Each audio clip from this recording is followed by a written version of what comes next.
আমরা গ্রামের মানুষ মাঠ ভালোবাসি। আর মাঠ ভালোবাসি মানেই গ্রামে যারা মাঠে কাজ করে তাদেরকে দেখতে হলে মাঠে যেতে হবে, তারা কত পরিশ্রম করে। মাঠে এসে তো দেখি আজ মাঠে কোনো কষ্ট নেই।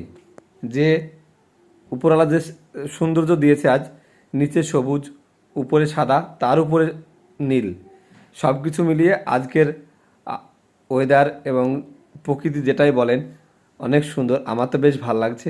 আপনাদের কেমন লাগছে কমেন্টসে অবশ্যই জানাবেন। আর মাঠের মানুষ ভালো, সাধারণ মানুষ, অত্যন্ত ভালো মনের মানুষ। আমার কিন্তু মাঠ ঘুরতে ভালোই লাগছিল আজকে, অনেক দিন পর বলে, অনেক দিন বলতে বেশ কয়েক মাস পরে আজ আমি মাঠে এসেছি। সেটা আপনাদেরকে জানানোর জন্যই হয়তো ভিডিওটা বানিয়েছি, কারণ আমরা ভিডিও করি যখন সব কিছু দিতে হয়, তাই মাঠের সঙ্গে ছিলাম বলে হয়তো কিছু মানুষের হিংসে আর বিদ্যে বোঝা যায়।